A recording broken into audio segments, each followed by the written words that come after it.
Selamat datang di channel Simar Imam. Sembari mendengarkan tinggalkan like dan komentarnya bosku. Jangan lupa pasang headset kalian. Siapkan kopi dan camilan. Lupakan pahitnya kehidupan. Mari kita dengarkan sambil rebahan. Bab 886. Satu hal akhirnya menjadi jelas. Orang-orang klan kekaisaran ingin membunuhnya suatu saat, dan kemudian menyelamatkannya di saat lain. Rasanya sama tidak normalnya dengan skizofrenia. Sekarang saya akhirnya menemukan jawabannya, karena utusan suci yang memerintahkan untuk membunuhnya dan utusan suci yang memerintahkan untuk melindunginya bukanlah orang yang sama. Dengan kata lain, di dalam klan kekaisaran, dua suara muncul. Sekelompok orang ingin membunuhnya, tetapi sekelompok orang lain ingin melindunginya. Baru pada saat itulah fenomena aneh ini terjadi. Tapi jika itu masalahnya, itu akan menarik. Setelah memikirkannya, Chen Feng bertanya lagi kepada Jinguji Yongye, orang yang memanggil Hattori Masaki ke Pulau Luoshen juga dari klan kekaisaran, kan? Karena Anda berbicara begitu keras tentang klan kekaisaran, apa yang terjadi dengan Pulau Luoshen saat itu? Apakah klan ingin menemukan Hattori Masaki? Meskipun kekuatannya bagus, ketika dia mencapai ketinggian tertentu, dia tidak dapat diperhatikan. Bukankah agak tidak masuk akal jika klan kekaisaran memanggilnya ke sini secara khusus? Juga, apa yang sebenarnya dilakukan klan kekaisaran di Pulau Luoshen saat itu? Aneh juga bertemu Hattori Masaki di Pulau Luoshen. Meski sekarang awan sudah cerah dan matahari bersinar, semuanya cerah. Tapi ini masih agak aneh. Jinguji Yongye menjawab, ayahku juga memberitahuku tentang masalah ini. Utusan suci adalah utusan suci tanpa topeng. Dan yang dicari utusan suci pada awalnya bukanlah Hattori Masaki, tetapi penyihir agung. Tapi penyihir agung terlalu tua. Bahkan jika kamu kuat, tubuhmu masih terlalu lemah untuk melakukan perjalanan jauh. Pada saat itu, Hattori penuh dengan ambisi dan ingin menunjukkan kelebihannya kepada orang-orang klan kekaisaran, jadi dia merekomendasikan dirinya untuk melakukan tugas tersebut menggantikan penyihir agung, dan memamerkan ninjutsunya di depan utusan suci dari klan kekaisaran. Utusan klan suci sangat kagum dengan ninjutsu Hattori Masaki sehingga dia mengizinkan Hattori Masaki menggantikan Archmage untuk menyelesaikan misi. Mengenai apa yang dilakukan klan kekaisaran di Pulau Luoshen, kami tidak tahu. Chen Feng tiba-tiba menyadari bahwa inilah yang terjadi. Kali ini, keraguan di hatinya terpecahkan sepenuhnya. Sangat disayangkan Hattori Masaki telah meninggal dan tidak bisa menanyakan detail kejadian di Pulau Luoshen. Sejujurnya dia masih sedikit kecewa. Penggagas insiden darah surgawi adalah klan kekaisaran, tetapi tidak ada rincian lainnya yang diketahui. Untuk mengetahui detailnya, sepertinya Anda harus menghubungi klan kekaisaran. Setelah mengetahui hal ini, Chen Feng mengalihkan pandangannya dan menatap Lan Jishui lagi. Lan Jishui, sekarang giliranmu untuk berbicara aktif. Izinkan saya bertanya, mengapa kamu ingin membunuh orang-orang dari keluarga Bai? Selanjutnya, saatnya mencari tahu apa yang terjadi pada keluarga Lan dan Bai. Meski masalah ini tidak ada hubungannya secara langsung dengan dia. Tapi dia yakin dia akan mendapatkan sesuatu. Lan Jishui melirik Bai Seng dan berkata, Chen Feng, akan lebih baik jika kamu bertanya kepada keluarga Bai tentang masalah ini. Saya hanya tahu bahwa keluarga Lan kita dan keluarga Bai memiliki kebencian yang dalam.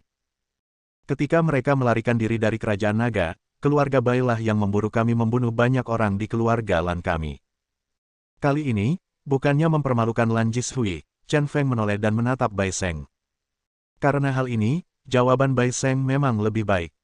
Bai Seng menghela nafas, awalnya berpikir untuk tidak mengatakan apa-apa lagi, tetapi dalam situasi ini, dia tidak bisa menyembunyikan apapun sama sekali. Tidak ada gunanya menyembunyikannya. Dia berpikir sejenak dan kemudian berkata, saya juga mendengar tentang ini dari generasi yang lebih tua. Saat itu, keluarga Bai makmur dan ada banyak orang jenius. Kekuatan tempur mereka mencapai puncak keluarga Sanse. Pada saat itu, keluarga Lan, yang juga merupakan keluarga Sanse, mengkhianati klan kekaisaran dan mencuri sesuatu yang sangat penting dari klan kekaisaran. Klan kekaisaran sangat marah dan memerintahkan seluruh keluarga Lan dibunuh. Kepala keluarga Bai memilih untuk membunuh kerabatnya demi keadilan pada saat itu, dan mendapat perintah dari klan kekaisaran untuk mencekik keluarga Lan. Setelah pengejaran dan intersepsi selama berhari-hari, barang-barang itu ditemukan.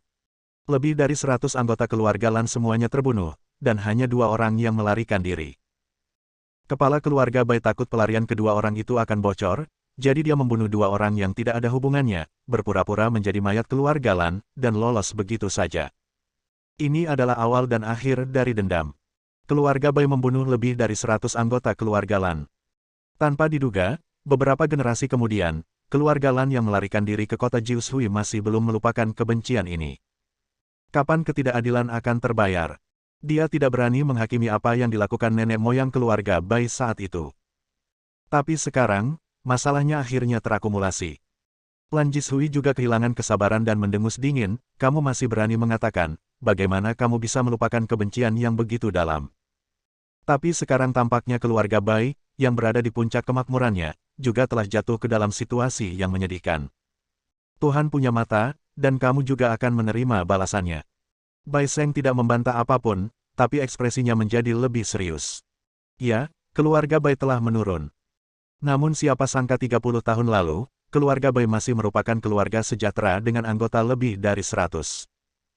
Sekarang telah anjlok, dan hanya 3 orang yang masih hidup adalah dia, Bai Lang dan Bai Xian. Chen Feng tidak memperhatikan emosi Bai Seng, tapi kepalanya berputar. Dia memfokuskan pandangannya dan tiba-tiba berkata, Paman Guan, apakah itu buku emas yang dicuri keluarga Lan dari klan kekaisaran saat itu? Bai Seng kaget saat menanyakan pertanyaan ini. Lan Jishui di samping juga menunjukkan ekspresi terkejut. Hanya Kaisar Tang yang tersenyum diam-diam. Karena dialah yang memberitahu Chen Feng tentang buku emas. Hanya dari ekspresi mereka berdua, Chen Feng hampir yakin bahwa tebakannya benar. Saat itu, keluarga Lan mencuri barang-barang penting dari klan kekaisaran dan diburu. Bertahun-tahun kemudian, Bai Qi memimpin orang-orang ke keluarga Lan untuk merebut buku emas itu dan dibunuh. Dia selalu merasa kedua hal ini bisa dihubungkan, jadi dia membuat tebakan yang berani, benar saja, buku emas itulah yang dicuri oleh keluarga Lan. Chen Feng, kamu benar-benar mengejutkanku. Seharusnya aku tidak memberitahumu lebih awal. Bai Seng menyesal karena dia seharusnya tidak memberitahu Chen Feng sebelumnya bahwa Bai Qi dibunuh karena menyita buku emas itu. Tapi tidak ada gunanya menyesalinya sekarang, itu sudah terungkap sepenuhnya. Dia mengangguk dan berkata, iya, yang dicuri keluarga Lan saat itu adalah buku emas. Paman Guan, karena kamu mengatakan bahwa buku emas itu diambil oleh keluarga Bai saat itu, mengapa kakek Bai Qi pergi ke keluarga Lan untuk mengambil buku emas itu? Chen Feng bertanya dengan sedikit kebingungan. Semua buku emas telah diambil kembali, buku emas manakah yang ingin direbut Bai Qi? Bai Seng menjelaskan, ya, buku emas itu telah ditemukan sepenuhnya. Tetapi bertahun-tahun yang lalu, secara kebetulan, Bai Qi mendengar berita di Lembah Delapan Dewa bahwa keluarga Lan menggunakan isi buku emas itu sebagai alat tawar-menawar untuk menghubungi semua orang. Pasukan Fang berniat untuk tumbuh lebih besar. Saat itulah saya menyadari bahwa meskipun buku emas itu ditemukan, 2 orang yang melarikan diri tahun itu telah melihat buku emas itu dan benar-benar menuliskan isi buku emas itu dalam ingatan mereka, mengubahnya menjadi salinan yang dimutilasi. Chen Feng tiba-tiba menyadari bahwa inilah yang terjadi. Anggota keluarga Lan ini memiliki ingatan yang baik, dan mereka masih merasa nyaman dikejar. Dengan kilatan cahaya di benaknya, dia tiba-tiba berpikir bahwa mungkin aliansi antara keluarga Lan dan keluarga Seng Guang dihubungkan oleh isi buku emas. Jika tidak, keluarga Seng Guang tidak akan menurunkan status mereka dan menikah dengan keluarga Lan. Pasti keluarga Lan menggunakan buku emas itu sebagai umpan, atau keluarga Lan berjanji akan membagikan isi buku emas itu kepada keluarga Seng Guang. Lalu apa sebenarnya isi buku emas tersebut? Bagaimana bisa begitu banyak orang yang mencoba mendapatkannya? Bab 887. Lan Jishui, apakah kamu menggunakan buku emas sebagai alat tawar-menawar untuk pernikahan antara keluarga Lanmu dan keluarga Seng Guang? Meski tidak dapat dipisahkan, Chen Feng tetap ingin memastikannya. Bagaimanapun, ini hanya spekulasi dan belum bisa dikonfirmasi. Lan Jishui tidak bisa menahan diri untuk tidak menelan ludahnya, dan menatap Chen Feng dengan bingung. Dia mengutuk dalam hatinya bahwa Chen Feng ini terlalu pintar. Fakta bahwa keluarga Lan menggunakan buku emas sebagai umpan untuk bersatu dengan keluarga Seng Guang adalah rahasia di antara rahasia.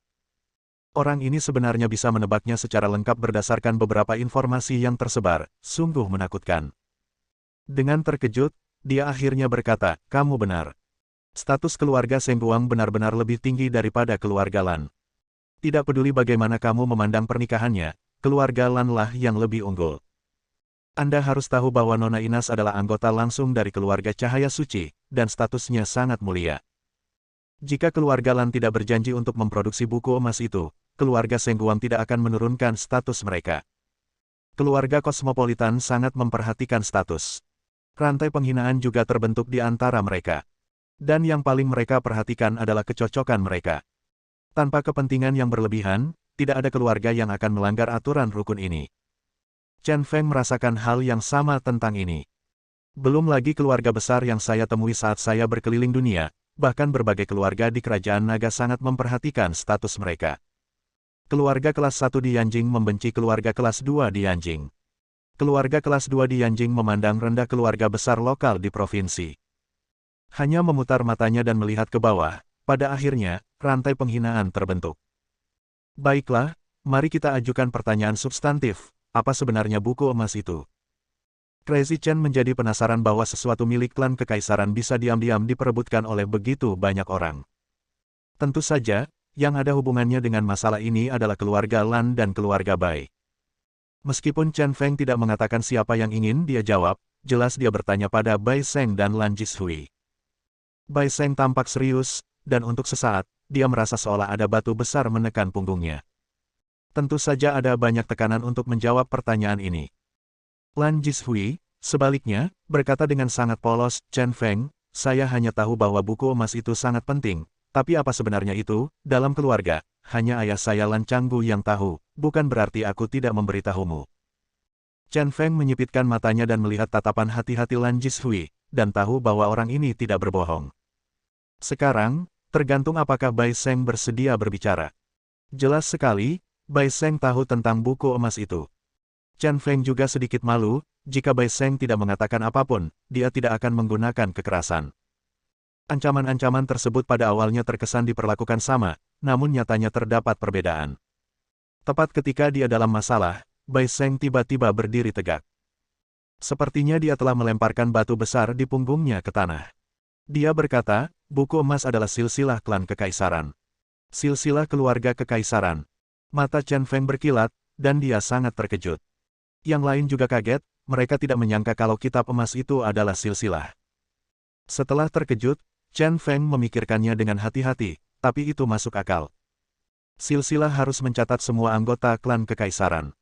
Dengan cara ini, seluruh klan kekaisaran yang misterius benar-benar terungkap dan menjadi manusia nyata. Hal semacam ini terlalu penting bagi klan kekaisaran. Bai Seng mengangguk dan berkata, ya, silsilah tidak hanya mencatat anggota klan kekaisaran di dinasti masa lalu, tetapi bahkan informasi rincian dari setiap anggota klan kekaisaran ditandai dengan jelas. Ada juga biografi para pemimpin klan sebelumnya, seperti serta beberapa peristiwa besar yang telah terjadi selama bertahun-tahun. Tercatat di sana. Dapat dikatakan bahwa dengan buku emas, kamu dapat memahami seluruh klan kekaisaran. Saat itu, buku emas diabadikan di aula leluhur klan kekaisaran, dan keluarga Lan adalah penjaga yang menjaga kuil leluhur. Untuk beberapa alasan yang tidak diketahui, mereka mencuri buku emas itu dan melarikan diri, dan itulah yang terjadi selanjutnya. Jelas sekali, klan kekaisaran Domain Ye memiliki tradisi masyarakat kerajaan naga.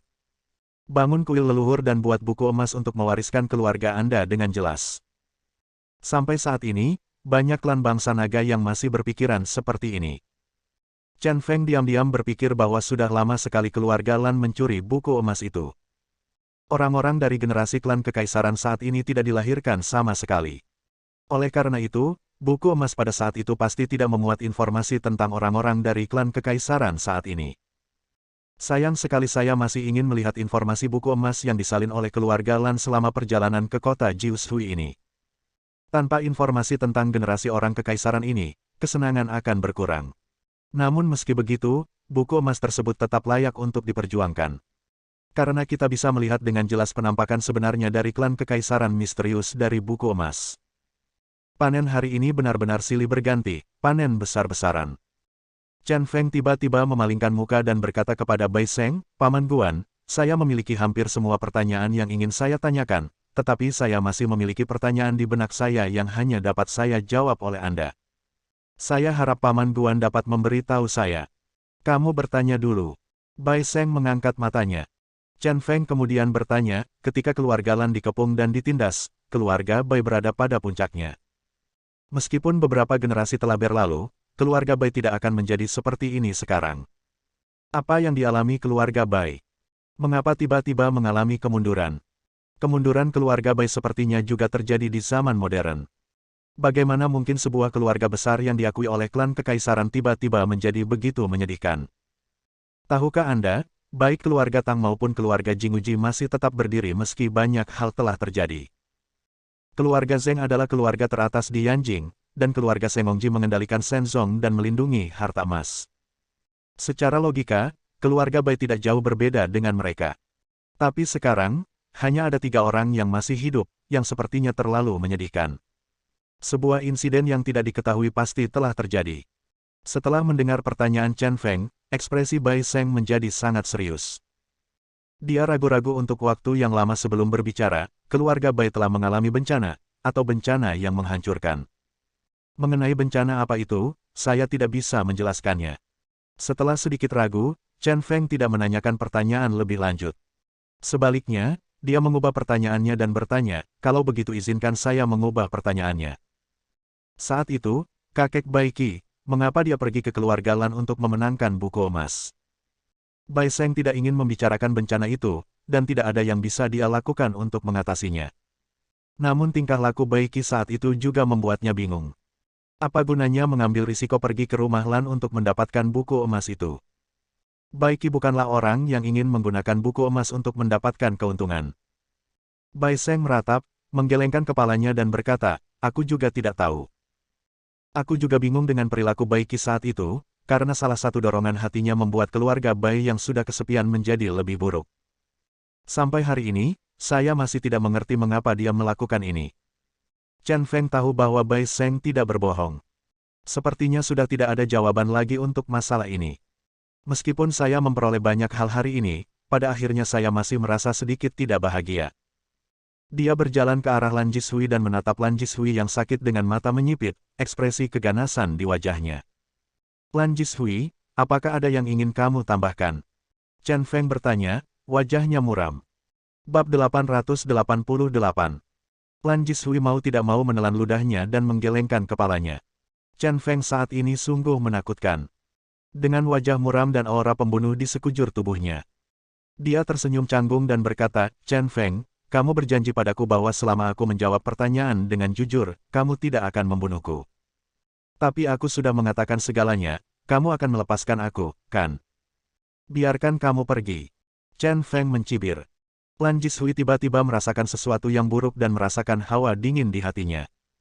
Berapa umur seseorang yang begitu naif? Tangan kanan Chen Feng terlihat menyodok dengan dominan seperti Raja Neraka yang menodongkan pistol. Dengan letupan, jari telunjuknya menembus jantung Lan Jishui. Anda. Dengan kebencian, mata Lan Jishui melotot dan dia meninggal di atas sofa. Chen Feng mendengus dingin dan berkata, saya adalah orang yang hanya memperlakukan orang dengan kesetiaan dan kredibilitas. Anda tidak layak membiarkan saya menepati janji saya. Dengan satu tarikan jarinya, tubuh Lan Jishui bergetar. Dia mengusap jarinya ke pakaian Lan Jishui, melambaikan tangannya, dan berkata dengan nada dominan, pertemuan hari ini sudah selesai, ayo kita tunda. Sejak awal, Lan Jishui sudah mati di matanya. Sungguh konyol menepati perjanjian dengan orang yang sudah meninggal. Inilah sisi aslinya, bagi orang biasa, anggota keluarga atau teman, dia lebih menghargai janjinya daripada nyawanya. Tapi dia tidak pernah berpegang teguh pada hal ini jika menyangkut musuh jahat. Melihat sosok Chen Feng pergi, ketiga orang di ruang bawah tanah benar-benar terkejut. Perilaku Chen Feng terlalu sulit dipercaya dan sombong. Hanya ada satu perasaan bagi orang-orang seperti itu, yaitu rasa takut. Pertemuan keluarga kaisar ini bisa dikatakan telah memecahkan banyak keraguan Chen Feng. Itu juga meningkatkan kognisinya. Semua masalah perlahan bergerak ke satu arah, dan itu adalah klan kekaisaran. Tapi sampai sekarang, klan kekaisaran masih sulit dipahami olehnya. Tapi dia tahu bahwa dalam waktu dekat, pasti akan ada pertempuran yang menentukan dengan klan kekaisaran. Segala sesuatu di Tianfu pada dasarnya akan segera berakhir. Sentuhan akhir juga dilakukan selangkah demi selangkah. Keesokan harinya, Kaisar Tang menampilkan pertunjukan di gedung kecil Bai. Di hari ketiga, di tangan Daya dan Dayan, Lan Zunlong diculik. Agar aktingnya realistis, Daya dan Dayan tidak diberitahu sebelumnya tentang hal ini. Saat pembajakan terjadi, kedua orang ini dan Kaisar Tang berjuang keras. Hal ini membuat Kaisar Tang diam-diam mengeluh, dan dalam tindakan kekejaman terakhirnya, dia melukai mereka berdua sebelum membawa pergi Lan Zunlong. Daya dan Dayan yang terluka merasa bersalah karena telah merindukan Lan Zunlong dan meminta hukuman. Chen Feng menghukum mereka berdua di permukaan, tetapi diam-diam memberitahu Ruan Qingqiu dan memberi mereka sejumlah uang sebagai hadiah. Jadi, permainannya sudah selesai. Karena sangat realistis, Lan Zunlong tidak melihat adanya kekurangan sama sekali. Untuk Kaisar Tang, dia sangat berterima kasih, dan mereka berdua berangkat bersama-sama ke kota Jiushui. Setelah itu, Chen Feng berpura-pura mengejarnya berkali-kali. Di bawah perlindungan Kaisar Tang, Lan Zunlong aman dan sehat, dan bahkan menganggap Kaisar Tang sebagai orang kepercayaannya. Di sisi lain, Situ Beima juga memulai serah terima saudara Pao sesuai kesepakatan. Karena hanya ada 5 hari dan dia belum pulih, Situ Hai dan Situ Waner mendorongnya dengan kursi roda ke setiap pintu masuk aula dan bernegosiasi dengan masing-masing kepala aula. Pemimpin aula, yang tewas dalam pertempuran, juga berkomunikasi dengan pejabat senior lainnya. Bagaimanapun, dia adalah presiden dari Asosiasi Saudara Pao, dan dia dapat menyelesaikan semuanya segera setelah dia mengambil tindakan. Seluruh Asosiasi Saudara Pao diambil alih oleh arena pertarungan bawah tanah tanpa perlawanan apapun. Hari itu, di arena pertarungan bawah tanah, Luo Rongyan mengenakan gaun ketat berwarna emas, tampak seperti seorang raja. Semua orang di klub Broter Pao dan arena pertarungan bawah tanah mengenali pahlawan wanita itu sambil berteriak. Sejak itu, Pao Gehui dan arena pertarungan bawah tanah menjadi satu keluarga. Belajar dari metode Qin Meng dan bangun Tianmeng. Sejak saat itu, dunia bawah tanah kota Tianfu tidak diragukan lagi dikendalikan oleh Luo Rongyan. Luo Rongyan memiliki temperamen seorang kaisar, dan manajemen gengnya tidak kalah dengan Ruan Qingqiu. Segera setelah Tianmeng didirikan, ia melakukan reformasi drastis dan mengatur ulang sistem manajemennya. Situ Waner dan Situ Hai masing-masing bergabung dengan departemen penting dan berpartisipasi dalam pengelolaan Tianmeng. Semuanya berjalan tertib dan lancar. Melihat Tianmeng yang perkasa, Situ Beima duduk di kursi rodanya dan dipenuhi emosi. Dan misinya selesai, dan dia tidak bisa tidak melihat ke arah Chen Feng. Hari ini, hal itu juga menentukan hidup dan matinya. Tuan Chen Feng, Anda boleh mengambil nyawa saya. Saya hanya berharap Anda mematuhi perjanjian 10 tahun Anda dan saya akan mati tanpa penyesalan. Keinginannya terkabul, dan hatinya merasa sedih. Mata Situ Beima bertekad. Begitu kata-kata ini keluar, Situ Waner, yang mendorong kursi roda di belakangnya, dan Situ Hai sama-sama tampak gugup. Mereka ingin memohon belas kasihan, namun mereka tahu bahwa kesalahan ayah mereka terlalu besar untuk dimaafkan. Sebelum datang, ayah mereka bahkan memerintahkan mereka untuk tidak memohon ampun. Dalam kekacauan, Situ Waner tidak bisa menahan diri untuk tidak berkata, Chen. Tapi dia hanya mengucapkan satu kata, tapi dia melihat Chen Feng menoleh, dengan mata dingin, dan berkata dengan tenang, saya bisa mengambil nyawa Situ Beima, tapi dalam hidup ini, saya tidak diizinkan menginjakkan kaki dalam urusan Tianmeng. Kali ini, dia berkompromi. Dan sulit untuk mengambil keputusan ini. Karena kematian Bai Rui adalah penyakit di hatinya. Pelakunya adalah Situ Beima, bagaimana mungkin kamu tidak membencinya? Namun tadi malam, Situ Waner menemukannya dan melepas pakaiannya di hadapannya. Saya ingin menggunakan semua yang saya miliki untuk menyelamatkan nyawa ayah saya. Wajar saja ia tidak akan menyentuh tubuh Situ Waner, namun pada akhirnya ia masih sedikit tergerak. Gadis ini sangat bodoh. Pada akhirnya, alasan mengapa ia memutuskan untuk berhenti membunuh Situ Beima adalah karena ia menemukan bahwa tubuh Situ Beima tidak dapat lagi menopangnya dalam waktu lama. Dalam hal ini, dia terlalu malas untuk melakukan apapun. Terima kasih, Tuan Chen Feng. Situ Waner begitu bersemangat hingga dia hampir menangis. Dia masih ingat Chen Feng membantunya mengenakan pakaian tadi malam, dia pikir tidak ada harapan. Saat ini, saya benar-benar tersentuh. Jangan terlalu senang terlalu dini. Aku tidak harus membunuh Situ Beima, tapi aku tidak akan menghentikan orang lain untuk membunuhnya. Kau tahu, Bai Rui bukan hanya adikku, tapi juga adik kandung Bai Lang. Chen Feng mengalihkan pandangannya dan memandang Luo Rongyan di platform tinggi, tidak lagi peduli dengan urusan Situ Beima. Dia tidak memenuhi syarat untuk mengambil keputusan untuk Bai Lang. Karena dia tahu Bai Lang tidak akan peduli berapa lama Situ Beima bisa hidup, Bai Lang hanya ingin Situ Beima segera mati. Ini adalah sifat manusia dan dapat dimengerti. Bai Lang berjalan menuju Situ Beima selangkah demi selangkah, kebencian di matanya meledak dengan ganas. Dia menyaksikan Bairui mati karena tembakan acak. Adegan itu adalah kenangan yang menyakitkan baginya. Sangat mustahil baginya untuk memaafkan Situ Beima, dan dia harus membunuh Situ Beima secara pribadi untuk membalaskan dendam Bairui. Namun saat ini, Situ Beima tiba-tiba mengeluarkan pistol dan menempelkannya ke pelipisnya. Tindakan ini mengejutkan Situ Waner dan Situ Hai. "Ayah, letakkan senjatanya." Situ Waner hendak meraih tangan Situ Beima, namun didorong oleh Situ Beima. Situ Beima tersenyum mencela diri sendiri dan berkata dengan tenang, "Saya, Situ Beima, telah menjadi pahlawan sepanjang hidup saya, tapi sayangnya saya membuat kesalahan yang sama lagi dan lagi pada akhirnya." "Chen Feng, Anda adalah orang yang mengagumkan." "Apa yang saya, Situ Beima, penyesalan yang paling besar adalah aku tidak bisa memanfaatkan temanmu. Aku tahu aku tidak punya banyak waktu lagi. Aku tidak bisa hidup lebih dari beberapa hari meskipun aku masih hidup. Kematian sekarang sebenarnya melegakan bagiku. Aku hanya memohon satu hal padamu, patuhi perjanjian 10 tahun dan bantu aku menjaga putri dan putraku. Mereka tidak bersalah." Chen Feng menoleh sedikit dan menatap Situ Beima dengan sepasang mata jauh. "Waner dan Xiao Hai, ingat, ayah meninggal dengan layak, kamu tidak boleh menyimpan dendam terhadap siapapun. Setelah Chen Feng, dia akan menjadi orang yang paling kamu hormati." Situ Beima merasa lega. Ledakan. Akhirnya, dia menarik pelatuknya. "Ayah! Ayah!" Situ Waner dan Situ Hai berteriak, tapi Situ Beima sudah mati. Bab 889. Luo Rongyan berdiri di depan jendela kaca dari lantai ke langit-langit, memandangi bungalow melalui kaca, dan berpikir keras. Mengenakan gaun ketat berwarna emas, sosoknya yang montok namun tidak gemuk terlihat menonjol. Chen Feng sedang duduk di bangku di dekatnya dengan sebatang rokok di mulutnya, tampak bosan. "Aku sudah melihatnya selama setengah jam. Aku tidak tahu, kukira kamu adalah patung." Luo Rongyan tidak bergerak selama ini, seperti patung. Chen Feng mengepulkan asap terakhirnya, mematikan puntung rokoknya, dan membuangnya ke tempat sampah. Luo Rongyan akhirnya berbalik, tapi sedikit mengernyit. Tempatnya yang elegan dirusak oleh orang vulgar seperti Chen Feng. Semburan asap sudah lama membuatnya tidak bisa ditoleransi. Sepatu hak tingginya berbunyi klik saat Luo Rongyan duduk di hadapan Chen Feng. Berperilaku elegan dan jadilah sangat mewah. Matanya yang menawan berkedip sedikit saat dia bertanya pada Chen Feng, "Kapan kita akan berangkat?"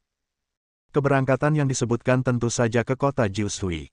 Inilah yang dijanjikan Chen Feng. Chen Feng setengah menyipitkan matanya dan berkata dengan nada agak curiga, "Apakah kamu benar-benar sudah memikirkannya dengan jelas? Apakah kamu ingin pergi ke kota Jiushui bersamaku?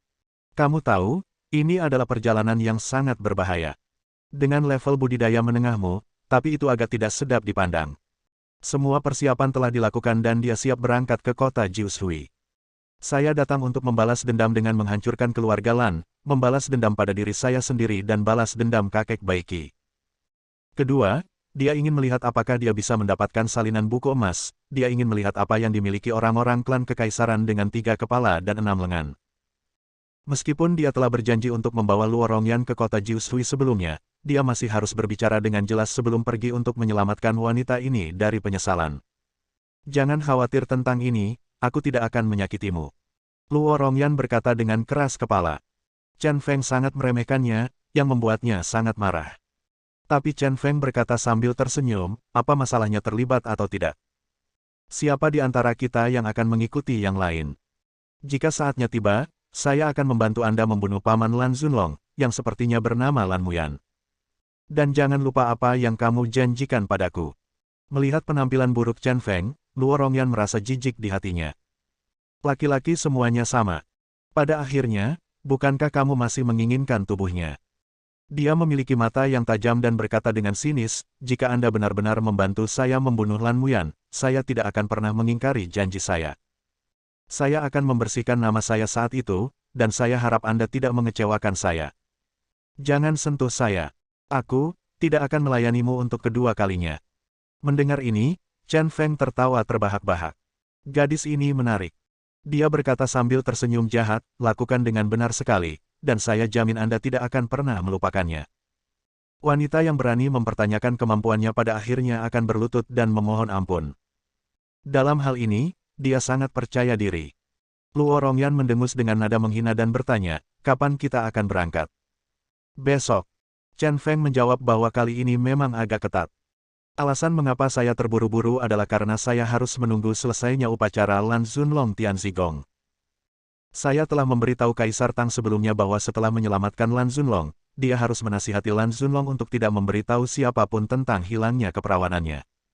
Tunggu hingga upacara dilaksanakan dan berpura-pura bingung. Jika Anda tidak dapat menembus Grandmaster, Anda harus berbohong dan mengatakan Anda gagal.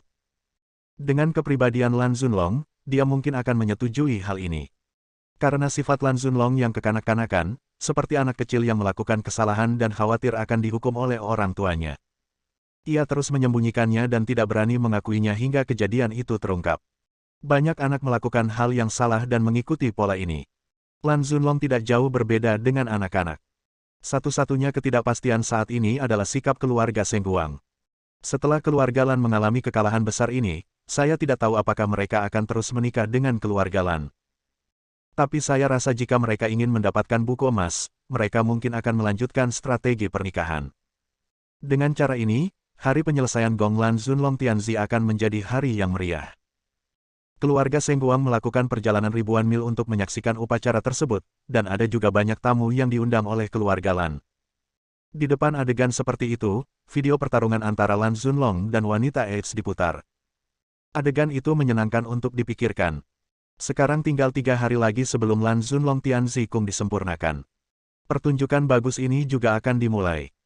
Keesokan paginya, orang-orang dari Tianmeng mengantar Chen Feng dan Luo Rongyan ke bandara. Bailang awalnya ingin pergi bersama Chen Feng, tapi Chen Feng tidak menyukainya dan meninggalkannya di Tianfu. Lagi pula, kali ini ketika saya pergi ke kota Jiushui, saya menghadapi keluarga Lan yang marah, yang sangat berbahaya. Kekuatan orang kuat Bailang benar-benar tidak bisa membantu banyak. Apalagi Bailang masih terluka sehingga tidak bisa berangkat. Akhirnya, dia membujuk Bailang dan Ruan Qingqiu untuk membantu Tianmeng bersama pada hari-hari ketika dia dan Luo Rongyan pergi. Saat itulah Bailang menjadi yakin. Sebenarnya, ada alasan lain yang lebih penting untuk tidak melepaskan Bailang. Dengan wanita cantik Luo Rongyan di sisiku, perjalanan ke kota Jiushui ini seperti berbulan madu, mengapa tidak membawa bola lampu bersamaku? Karenanya, Bailang hanya bisa tertinggal. Luo Rongyan membeli tiket pesawat, jadi keduanya secara alami terbang kelas 1. Setelah naik pesawat, Chen Feng terus bergumam. Tanpa diduga, Luo Rongyan meminta selimut kepada pramugari, menutupi dirinya dengan selimut, mengenakan penutup mata dan headphone, dan langsung tertidur. Karena ditolak, suasana hati bahagia Chen Feng tiba-tiba kehilangan keindahannya. Bagaimana dengan bulan madu yang kita janjikan? Setelah terbang hampir 10 jam, pesawat langsung mendarat di Bandara Kairo. Begitu turun dari pesawat, saya merasa seperti berada di negara asing. Chen Feng membeli jubah linen pendek, jilbab, dan kerudung. Kemudian saya menyewa mobil dan berkendara selama lebih dari 3 jam ke kota kecil. Sebelum turun dari bus, dia melemparkan jubah pendek dan kerudung sorban ke Luo Rongyan dan berkata, "Kamu terlihat terlalu mencolok. Kami akan berurusan dengan geng lokal. Jika kamu tidak ingin menimbulkan masalah, kamu harus meletakkannya." Mengetahui bahwa Chen Feng juga melakukannya demi kebaikannya sendiri, Luo Rongyan tidak berpura-pura dan langsung berganti pakaian. Mengenakan jilbab dan kerudung, hanya sepasang mata yang terlihat, menyembunyikan sebagian besar pesonanya. Chen Feng tersenyum pahit dan menggelengkan kepalanya. Wanita ini sangat beracun. Berpakaian seperti ini sebenarnya ada rasa pesona. Ketika keduanya datang ke kota, Chen Feng sepertinya pernah ke sini sebelumnya dan akrab dengan jalannya. Setelah berbicara dengan seorang pria beberapa saat, sebuah SUV tiba. Setelah membayar uang, SUV tersebut membawa kedua orang tersebut ke kota Jiushui. Lokasi Lembah Delapan Dewa sangat istimewa. Disitulah bertemunya domain Y dan domain F. Ini adalah tanah kebebasan dan pusat dunia malam yang gelap. Tidak ada otoritas politik, yang ada hanyalah perdamaian yang dipertahankan dengan kekerasan. Ini adalah tempat yang paling didambakan oleh semua penjahat dan pejuang di dunia. Ini juga merupakan salah satu dari sedikit tempat gelap di dunia. Daerah ini disebut 3 kota dan 1 lembah. Kota Jiushui, Haicheng dan kota Serigala mengelilingi Lembah Delapan Dewa. Beberapa negara yang berbatasan dengan kawasan ini memiliki jalur khusus menuju ke sini. Semua jalur ini berada di tangan beberapa geng lokal. Kendaraan off-road yang dikendarai Chen Feng dan Luo Rongyan merupakan jalur bawah tanah dari negara AJ menuju kota Jiushui. Bab 890. Setelah bertahun-tahun, Chen Feng sekali lagi melangkah ke tempat tanpa hukum ini. Kota Jiushui, Haicheng dan kota Serigala, serta lembah delapan dewa yang disembah dan dipuja oleh semua penghuni malam kegelapan. Ini adalah tanah kebebasan. Di sini, penuh kegelapan dan kekotoran. Satu-satunya cara untuk membuat orang menghormati Anda adalah dengan menggunakan kekuatan yang lebih kuat. Di sini, hanya kekuatan yang dihormati. Siapapun yang memiliki tinju yang kuat berhak untuk berbicara. Kali ini, Chen Feng membawa Luo Rongyan dan memasuki kota Jiushui yang relatif damai terlebih dahulu. Kota Jiushui, kota ini sesuai dengan namanya. Ada banyak gurun di negara-negara sekitarnya. Namun, ada sumber air yang muncul entah dari mana, dan 9 sungai berkelok-kelok mengelilingi kota dan membentuk naga hijau. Pemandangan kota Jiushui sangat menyenangkan. Selain pemandangannya yang indah, kota Jiushui juga merupakan kota paling makmur dan relatif stabil di antara 3 kota besar. Setelah memasuki kota, Chen Feng membayar pengemudi $5.000 AS sebagai hadiah karena memimpin. $5.000 AS memang tidak murah, yang membuat Chen Feng sangat tertekan. Mereka berdua sedang berjalan di jalan, terlihat sangat menarik perhatian karena ras mereka. Luo Rongyan melihat sekeliling, ini adalah kota Jiushui. Dia tidak pernah menyangka bahwa pertama kali dia datang ke kota Jiushui adalah bersama pria lain. Tahukah Anda, impian terbesarnya saat itu adalah menikah dengan Lan Zunlong di kota Jiushui. Kota Jiushui adalah kerajaan idealnya. Dalam waktu singkat, banyak hal telah berubah, orang-orang telah berubah, dan bahkan suasana hati saya pun berubah. Meski suasana hatinya berubah, dia harus mengatakan bahwa kota ini sangat mirip dengan kerajaan impiannya. Ubin putih dan dinding abu-abu, bangunannya selalu runcing, seperti dompet putih terangkat. Jalannya sempit, bergelombang dan berkelok-kelok, serta selalu ada anak tangga yang tiada habisnya.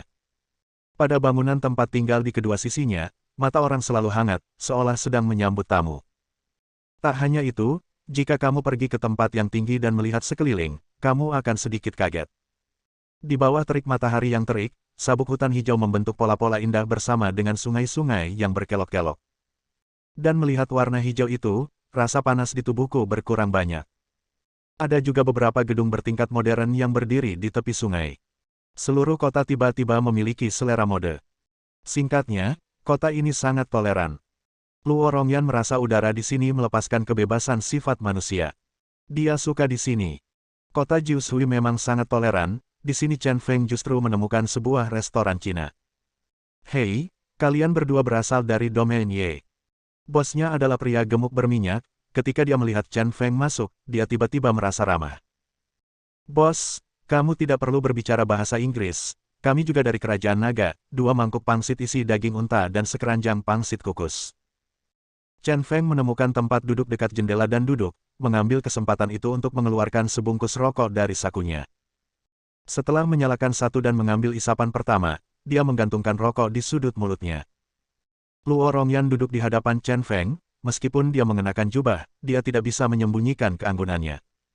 Bosnya datang dan berkata dengan heran, sepertinya dia adalah pelanggan tetap. Kebanyakan orang tidak tahu bahwa pangsit di sini diisi dengan daging unta.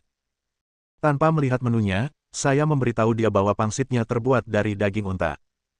Baik melalui referensi dari kenalan atau pelanggan tetap. Saya datang ke sini beberapa tahun yang lalu. Sudah lama sekali, tapi bos mungkin tidak mengingatnya. Chen Feng menyipitkan matanya dan berkata sambil tersenyum bahwa ketika dia makan di sini, dia bertemu dengan beberapa gangster yang sedang mencari masalah. Demi rekan senegaranya, dia membantu bosnya dan membunuh para gangster tersebut untuk menenangkan kejadian tersebut. Bos gendut ini benar-benar seekor ikan mas dan memiliki ingatan yang sangat buruk. Awalnya saya berpikir untuk menghapuskan tagihan tersebut, tetapi sepertinya tidak ada peluang. Lihat ingatanku. Karena kita adalah pelanggan tetap, mohon tunggu sebentar. Bos menuangkan air panas untuk mereka berdua dan masuk ke dapur sendiri. Chen Feng kemudian berbisik pada Luo Rongyan, bos ini bukanlah bos yang serius. Tahukah Anda, tidak kurang dari 10 orang tewas dalam perkelahian di kota setiap hari. Baik itu roti kukus atau pangsit milik bos, banyak di antaranya dibuat dari orang mati. Terbuat dari daging manusia, khusus dijual kepada beberapa orang asing. Ayo mendekat, supaya kita tidak memakan pangsit manusia. Setelah mendengarkan cerita Chen Feng, misofobia Luo Rongyan muncul lagi, dan dia merinding di sekujur tubuhnya. Dia merasa sangat sakit di hatinya hingga dia hampir memuntahkannya. Tadinya aku sangat lapar, tapi sekarang aku sudah tidak mood lagi untuk makan. Pangsit daging unta dan xiaolongbao ada di sini. Setelah beberapa saat, bos membawakan 2 mangkuk pangsit dan sekeranjang roti kukus. Melihat wajah bosnya yang gemuk dan berminyak, Luo Rongyan benar-benar tidak bisa memakannya. Dia mendorong pangsit di depannya di depan Chen Feng. Chen Feng tertawa, tidak sopan, dan mulai makan sendiri. Dia bahkan berkata dengan sinis ke samping, "Saya melihat suasana hati Anda sedang baik sekarang. Anda adalah seorang turis, tetapi sekarang Anda merasa seperti baru saja makan lalat. Manusia itu seperti nasi besi dan baja. Jika Anda tidak makan bahkan sekali makan saja, kamu akan kelaparan. Saya bisa minum air dan kenyang." Luo Rongyan tidak bergeming dan mengambil gelas air. Suasana hati yang indah hancur total. Perasaan bermimpi tentang kerajaan barusan lenyap seketika. Kebetulan saya tidak sengaja melirik keluar jendela. Tepat di luar pintu, 4 pria Arab membacok seorang pria wilayah O hingga tewas di jalan. Darah mengalir deras, dan kematiannya tragis. Sudah biasa bagi orang-orang di sekitar untuk memandangnya dengan mata dingin. Hanya pemilik toko pangsit yang tersenyum bahagia karena daging gratis diantar ke pintunya. Lingkungan sekitar membuat Luo Rongyan merasa semakin tidak nyaman, dan dia bahkan menjadi sedikit gila. Dia menekan emosinya, dengan cepat menenangkan diri, dan mengambil inisiatif untuk berbicara dengan Chen Feng untuk pertama kalinya. "Chen Feng, ada sesuatu yang ingin aku tanyakan padamu. Kamu datang ke kota Jiushui kali ini untuk membalas dendam dari keluarga Lan, dan kamu bersumpah untuk menghancurkan keluarga Lan. Tidak peduli seberapa kuatnya kamu, kita berdua agak lemah, bukan?" Pertanyaan ini mengganggunya. Meskipun Chen Feng memang sangat kuat, kota Jiushui adalah wilayah keluarga Lan. Sulit bagi naga yang kuat untuk mengalahkan ular lokal apapun yang terjadi. Kamu tidak akan menghancurkan keluarga Lan sendirian, bukan? Saya selalu merasa Chen Feng kehilangan seorang penolong. Chen Feng melahap semangkuk pangsit dan berkata dengan senyum menghina, "Kamu membuat kesalahan dalam mengatakan sesuatu. Bukan kita berdua yang menghadapi keluarga Lan, tapi aku menghadapi keluarga Lan sendirian. Kamu bahkan tidak dihitung. Aku membawamu ke sini, supaya saat aku akan menghajar Lan Muyan sampai mati, aku akan membiarkanmu menambahkan tendangan terakhir." Kamu, dada berasap Luo Rong naik dan turun. Chen Feng adalah orang yang sering dipukul saat berbicara. Ini terlalu berlebihan untuk diremehkan, lagi pula, dia juga orang kuat tingkat menengah. Dia menahan amarahnya dan bertanya lagi, "Maksudmu kamu punya bantuan?" Melihat Luo Rongyan masih merasa tidak nyaman, Chen Feng Chai menjelaskan, "Pasti ada pembantu. Seorang pahlawan sulit dikalahkan dengan 4 tangan. Saya tidak bodoh. Ada 2 hal penting sekarang. Salah satunya adalah mengetahui dengan jelas situasi spesifik keluarga Lan saat ini. Hanya dengan mengetahui diri sendiri dan musuh Anda dapat menang dalam setiap pertempuran. Ada hal penting lainnya, yaitu menyelinap ke rumah Lan secara diam-diam dan memberikan pukulan fatal dari dalam." Bersambung. Nantikan bab selanjutnya bosku.